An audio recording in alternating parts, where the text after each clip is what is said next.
Devi tidak pernah menyangka jalan hidupnya akan membawanya sejauh ini. Ia hanyalah seorang gadis sederhana dari sebuah desa kecil di Jawa Barat. Sejak ayahnya jatuh sakit dan usaha keluarganya bangkrut, ekonomi rumah tangga mereka semakin terpuruk. Adik-adiknya masih sekolah, ibunya tidak lagi kuat bekerja di sawah, sementara tagihan demi tagihan menumpuk seperti tak ada habisnya.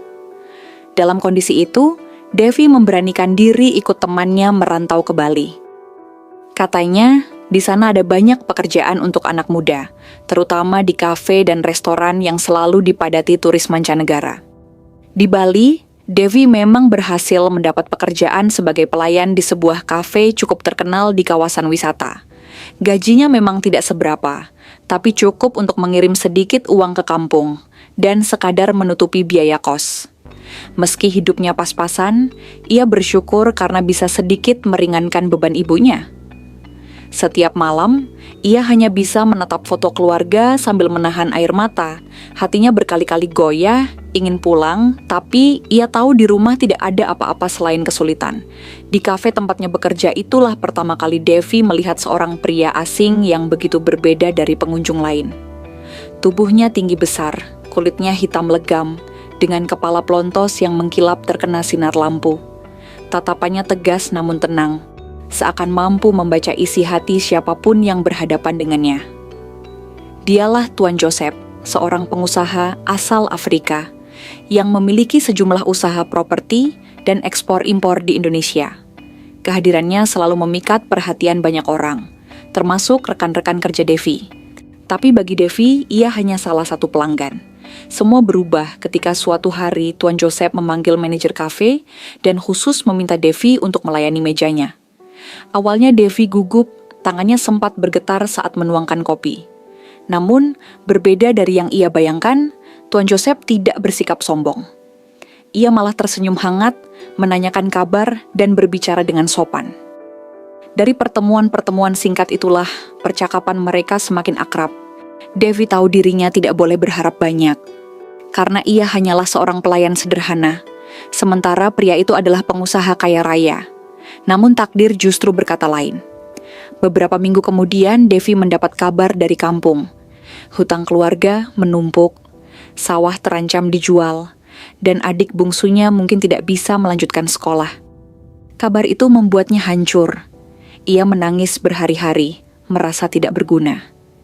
Di saat itulah Tuan Joseph datang dengan sebuah tawaran mengejutkan. Ia menyatakan ingin menikahi Devi. Alasannya sederhana, ia menyukai ketulusan, kerja keras, dan kesederhanaan Devi. Namun bagi Devi, tawaran itu terlalu mendadak, bahkan mustahil. "Kenapa aku? Aku hanya pelayan biasa," ucapnya lirih waktu itu. Tuan Joseph hanya tersenyum. "Karena kamu berbeda, Devi. Aku tidak butuh wanita yang hanya melihat hartaku. Aku butuh wanita yang bisa membuatku merasa tenang." Meski hatinya masih penuh ragu, Devi akhirnya menerima lamaran itu. Bukan semata karena kata-kata manis, melainkan karena ia tahu keluarganya sangat membutuhkan pertolongan. Uang yang dijanjikan Tuan Joseph akan mampu menyelamatkan rumah dan pendidikan adik-adiknya. Keputusan itu berat, tapi ia menandatangani akad nikah dengan hati bergetar. Bukan cinta yang mendorongnya, melainkan kepasrahan demi keluarga.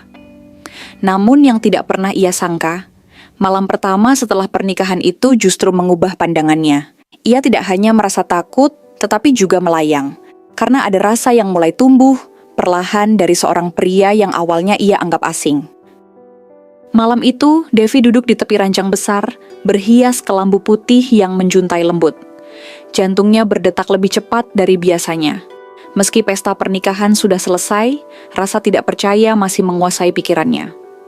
Siapa sangka, gadis desa yang dahulu hanya membantu ibunya menjemur padi kini resmi menjadi istri seorang pengusaha asing kaya raya. Bahkan kamar yang ditempatinya saja terasa bagai hotel bintang 5, dengan dinding berhiaskan lukisan mahal dan aroma bunga segar yang menyebar dari vas kristal di sudut ruangan. Namun di balik semua kemewahan itu, hatinya tetap bergejolak. Ia menikah bukan karena cinta, melainkan karena keadaan. Rasa bersalah menyelinap, seakan ia menjual dirinya sendiri demi uang. Apa aku bisa bahagia? Apa aku hanya akan menjadi boneka dalam rumah tangga ini? Bisiknya pada diri sendiri. Pintu kamar perlahan terbuka. Tuan Joseph masuk dengan langkah tenang, mengenakan kemeja putih sederhana yang kontras dengan kulit gelapnya. Sorot matanya menenangkan, tapi juga penuh wibawa. Devi menunduk, tak berani menatap langsung. Ia ingat betul alasan ia menerima lamaran ini, demi menyelamatkan keluarganya dari jeratan hutang. Tapi malam ini, alasan itu seakan kabur oleh kenyataan bahwa ia kini harus berhadapan dengan sosok pria yang sah menjadi suaminya. "Devi," panggil Tuan Joseph lembut, "kamu terlihat sangat tegang." Devi hanya mengangguk. Tangannya meremas ujung selimut, berusaha menutupi kegugupannya. Joseph duduk di sampingnya. Jarak mereka begitu dekat hingga Devi bisa merasakan hangat tubuhnya. Namun yang mengejutkan, ia tidak langsung menyentuh atau memaksanya. Sebaliknya, ia justru berkata dengan nada penuh pengertian, "Aku tahu semua ini terlalu cepat untukmu. Kamu boleh jujur kalau merasa takut perlahan." Devi mendongak. Ada ketulusan dalam tatapan pria itu. Tidak ada nafsu liar seperti yang ia bayangkan. Hanya keinginan untuk membuatnya merasa aman. Saat itulah, sebuah perasaan aneh muncul di dadanya. Rasa yang membuatnya bingung. Bukan sekadar pasrah, tapi juga ada sesuatu yang menghangatkan. Sesuatu yang membuatnya mulai percaya bahwa mungkin ia tidak salah mengambil keputusan. Air mata tanpa sadar mengalir di pipinya. Aku menikah karena keluarga, bukan karena cinta. Aku takut tidak bisa membahagiakanmu." Joseph tersenyum tipis, lalu mengusap lembut pipinya. "Cinta bisa tumbuh, Devi. Aku tidak membelimu, aku memilihmu. Itu berbeda. Jika kamu mau, kita bisa belajar saling mencintai." Kata-kata itu bagai mantra yang menembus pertahanan Devi. Ia merasa dadanya ringan, beban yang menyesakan selama ini sedikit terangkat. Untuk pertama kalinya sejak pernikahan itu, ia merasa benar-benar dilihat sebagai seorang manusia, bukan sekadar istri kontrak. Di dalam hati kecilnya, sesuatu mulai bersemi. Rasa takut yang semula mendominasi berubah menjadi kepasrahan yang penuh harapan. Ia belum bisa menyebutnya cinta, tapi sensasi itu membuatnya melayang, seperti ditarik menuju ruang baru, yang tak pernah ia bayangkan sebelumnya. Hari-hari pertama setelah pernikahan menjadi ujian besar bagi Devi. Ia masih canggung, berada di rumah megah milik Tuan Joseph, dengan para pembantu yang selalu menunduk hormat padanya. Setiap langkah terasa asing, setiap sudut ruangan terlalu mewah untuk dirinya yang terbiasa hidup sederhana. Kadang ia bertanya-tanya, apa ia benar-benar pantas ada di sana? Namun perlahan, Devi mulai melihat sisi lain dari suaminya. Joseph tidak hanya seorang pengusaha sukses yang dihormati banyak orang, tetapi juga pria yang tahu cara memperlakukan wanita dengan lembut. Ia tidak pernah memaksakan kehendak, bahkan selalu memberi Devi ruang untuk beradaptasi. Saat Devi gugup menghadapi meja makan penuh hidangan ala barat, Joseph justru tersenyum dan menyodorkan piring nasi goreng buatan koki khusus yang ia pesan hanya untuknya. "Kamu tidak harus berubah menjadi orang lain," katanya malam itu. "Aku menikahimu sebagai Devi yang apa adanya." Kalimat sederhana itu membuat hati Devi bergetar. Selama ini ia takut dianggap rendah karena latar belakangnya. Namun perlakuan Joseph justru menunjukkan penghargaan yang tulus. Dari situlah benih kecil kepercayaan mulai tumbuh. Meskipun demikian, rasa dilema belum hilang. Setiap kali menerima telepon dari ibunya di kampung, Devi selalu diingatkan tentang uang bulanan yang ia kirimkan. Ibunya berkali-kali menangis terharu karena bisa melunasi hutang dan membeli obat untuk ayahnya. Adik-adiknya juga bisa kembali bersekolah. Kabar itu seharusnya membuat Devi bahagia. Tapi di sisi lain, ia merasa terjebak dalam peran yang sulit. Istri seorang kaya raya yang ia nikahi bukan karena cinta. Pada suatu malam, Devi duduk di balkon rumah besar mereka, memandangi langit Bali yang penuh bintang. Joseph menghampiri dengan 2 cangkir teh hangat. Ia tidak banyak bicara, hanya duduk di samping Devi sambil menatap langit yang sama. Hening itu terasa nyaman, berbeda dari keheningan yang biasanya menakutkan. Lalu Joseph membuka suara. "Devi, kamu tahu kenapa aku memilih Bali untuk tinggal?" Devi menggeleng. Karena di sini aku merasa hidup lebih tenang. Aku sudah lama lelah dengan dunia bisnis yang penuh tipu daya. Aku ingin rumah, bukan hanya bangunan. Dan kamu, Devi, membuatku percaya rumah itu bisa ada. Ucapan itu menancap dalam hati Devi. Ia menoleh, menatap pria yang kini sah menjadi suaminya. Ada kesungguhan di wajahnya yang membuat Devi tak kuasa menahan senyum tipis. Untuk pertama kalinya, ia merasa keberadaannya benar-benar berarti. Perasaan itu semakin kuat. Rasa pasrah yang dulu membebaninya kini berangsur berubah menjadi keinginan untuk mencoba. Bukan sekadar menjalani pernikahan demi uang, tapi benar-benar belajar memahami dan mungkin suatu saat mencintai. Malam itu, ketika Joseph menggenggam tangannya dengan hangat, Devi kembali merasakan sensasi melayang. Bukan karena takut, melainkan karena ada harapan baru yang perlahan menuntun hatinya menuju arah yang berbeda. Waktu berjalan lebih cepat dari yang Devi kira. Hari-hari di rumah megah itu perlahan terasa tidak seasing dulu. Meski awalnya ia hanya merasa sebagai tamu, kini ia mulai belajar berperan sebagai seorang istri. Ia membantu mengatur rumah, berbicara dengan para pembantu, bahkan sesekali ikut Joseph menghadiri pertemuan bisnis ringan. Namun, yang paling membuatnya terkejut adalah perhatian kecil yang selalu diberikan Joseph. Saat Devi lupa sarapan karena sibuk membereskan kamar, Joseph datang membawa roti dan segelas susu, lalu berkata dengan nada bercanda, "Seorang ratu tidak boleh kelaparan." Devi tersipu. Tak pernah menyangka pria berwibawa itu bisa melontarkan kata manis sederhana. Di balik semua kelembutan itu, Devi tetap dihantui satu hal. Ia takut tidak bisa membalas perasaan Joseph. Ia tahu pria itu tulus, tapi hatinya belum sepenuhnya yakin. Malam-malam tertentu ia masih terjaga, merenung tentang alasan awal pernikahan mereka. Apakah aku benar-benar istri, atau hanya seorang gadis yang dipungut karena kasihan, pikirnya. Suatu sore, Devi memberanikan diri untuk bertanya. Mereka sedang duduk di teras, menikmati angin pantai yang segar. "Tuan, kenapa sebenarnya memilih aku? Ada banyak wanita cantik di sekelilingmu." Joseph menoleh, tatapannya tenang. "Karena kamu berbeda, wanita cantik bisa kutemui di mana saja, tapi wanita yang jujur dan tulus itu langka.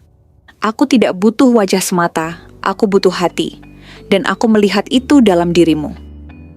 Jawaban itu membuat dada Devi sesak. Ia menunduk, menahan air mata.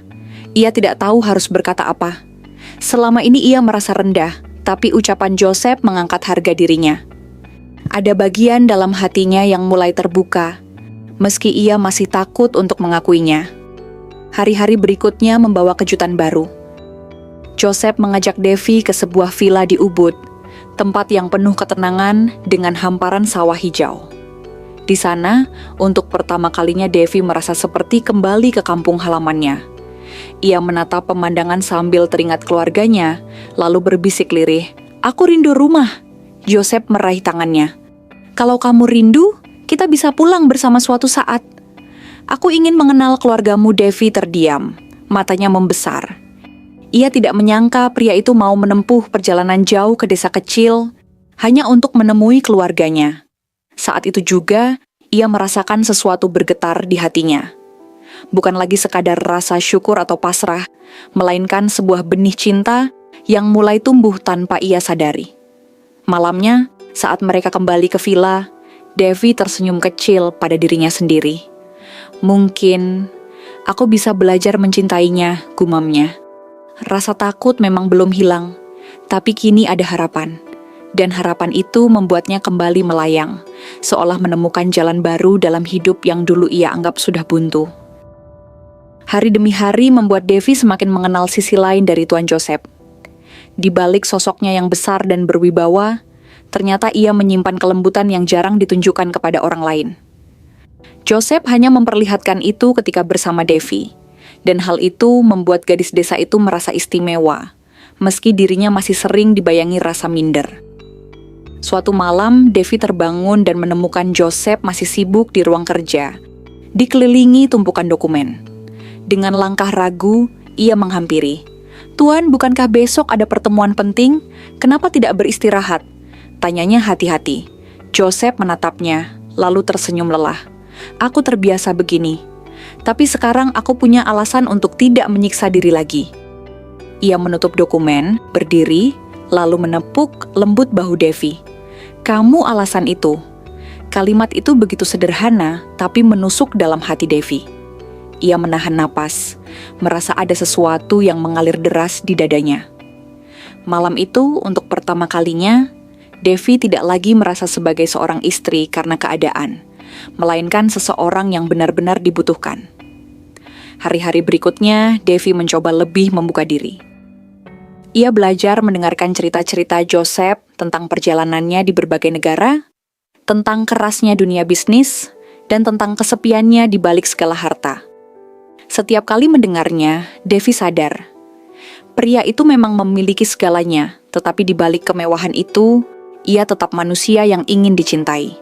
Perlahan, jarak di antara mereka menyempit. Devi tidak lagi takut duduk terlalu dekat, tidak lagi gelisah ketika tangan Joseph menggenggam jemarinya. Ada rasa hangat yang tumbuh, rasa yang awalnya ditolak, kini malah membuatnya tenang. Ia sering memandang wajah suaminya diam-diam, lalu bertanya dalam hati, kenapa aku baru menyadarinya sekarang?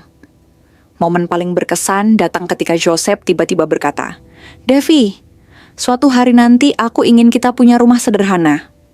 Bukan villa megah atau apartemen mewah, tapi rumah di mana kita bisa hidup seperti keluarga biasa. Devi tertegun. Ia tidak menyangka pria kaya raya itu justru merindukan kesederhanaan. Ucapan itu membuatnya merasa semakin dekat. Mungkin karena ia berasal dari dunia yang berbeda. Dunia sederhana yang kini justru dirindukan Joseph. Malam itu, saat mereka berbicara panjang di balkon, Devi merasakan hatinya dipenuhi perasaan yang sulit dijelaskan. Bukan lagi sekadar kepasrahan, melainkan rasa yang tumbuh tanpa ia sadari. Cinta. Rasa itu membuatnya melayang.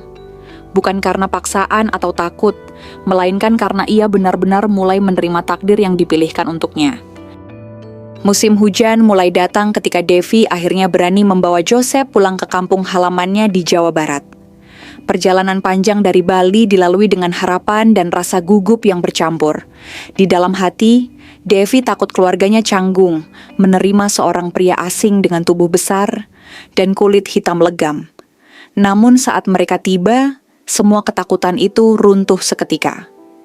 Ibunya langsung meneteskan air mata bahagia, menyambut mereka dengan pelukan hangat.